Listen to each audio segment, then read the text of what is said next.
career on promises of honesty, hard work, and a pledge that a family name means something. I give you my word as a Biden. I give you my word as a Biden. But while Joe Biden swears by his name in politics, his son and two brothers spent years trying to benefit from the Biden name. It's all now the focus of a Republican-led congressional investigation. We want to know what the Biden administration is trying to hide from the American people and why they are not being transparent. Republican Congressman James Comer now chairs the House Oversight Committee and has set his sights on Joe Biden's son, Hunter, a mysterious laptop now in the hands of the FBI, and long-held conspiracy theories about President Joe Biden and what he does or doesn't know. I have never discussed with my son or my brother or anyone else anything having to do with their businesses, period.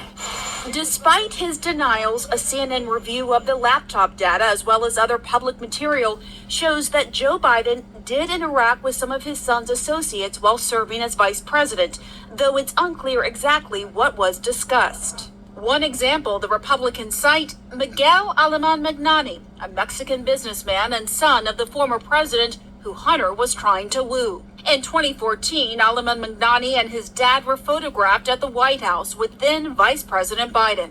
In a later email, Hunter Biden reminds Alemán Magnani of the favors he's done for him. We have been talking about business deals and partnerships for 7 years. I have brought every single person you have ever asked me to bring to the effing White House and the Vice President's house and the inauguration.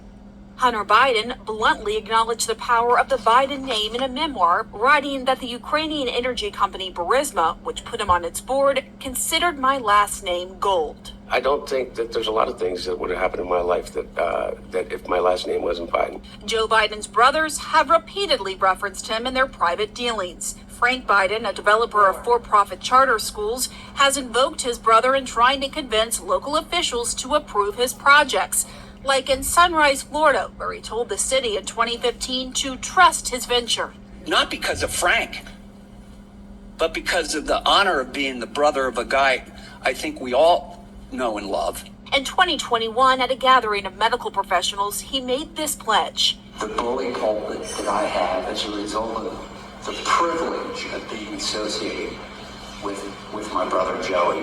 And I'll do everything in my power to support you to get the job done, to get federal dollars to your research. Frank Biden told CNN there has been zero interaction between his brother's public office and his private business, adding, "Do I engage in any way in quid pro quo on any level? Absolutely not." The last name gave credibility, initially. Healthcare entrepreneur Michael Frey told CNN Joe Biden's other brother, James, broke financial promises he made while referencing the Biden name. Frey's company filed a lawsuit alleging fraud by James Biden, who denied the claims. Frey spoke to CNN before the lawsuit settled in 2020. Everything was on the Biden name, and so we took that to heart. James Biden was also named in a lawsuit filed in July. He allegedly received about $600,000 in loans in 2018 from a company he worked with, AmeriCorps Health, based upon representations that his last name Biden could open doors, and that he could obtain a large investment from the Middle East based on his political connections. The suit states that the investment was never delivered. The lawsuit was settled, though James Biden denied the allegations in court filings. He did not respond to a request for comment. Kathleen Clark, a government ethics expert, calls it all troubling. We have certainly examples of Biden family members explicitly trading on his name, trying to convince business partners to do deals with them. That's outrageous. Even so, government ethics experts say the Biden's ethical challenges pale in comparison to Donald Trump. One of the differences is that Trump himself personally was corrupt and certainly did enrich himself through the use of government power. Even the Republican congressman leading the Biden investigation raises concerns about Trump's dealings while president. And you believe there should have been more transparency with Trump and his family members in the business that they may have been doing overseas? I do.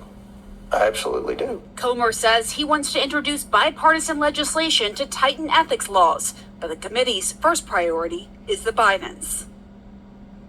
And it's important to note there is no proof the president has done anything illegal. We sent the White House a list of questions, including whether the president stands by his statement that he never discussed his relatives' businesses with them. In response, the White House sent us this statement.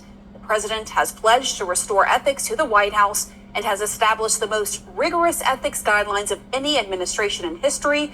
No family member has or will serve in the administration or be involved in government decision making. Jake? And Pamela, you said that there's no proof that President Biden or then Vice President Biden did anything illegal by meeting with Hunter's business associates, including that Mexican businessman. That email was stunning.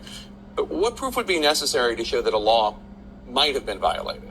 Right. So we know that both presidents and the vice presidents, they are exempt from ethics and conflict of interest laws. We learned that in the Trump administration, right, where President Trump couldn't be held liable for ethic violations. So it's not likely going to be an issue for the Bidens in terms of the ethics laws. But of course, public perception might be an issue here as laid out in the piece. Jake? All right, Pamela Brown, thanks so much. Appreciate it.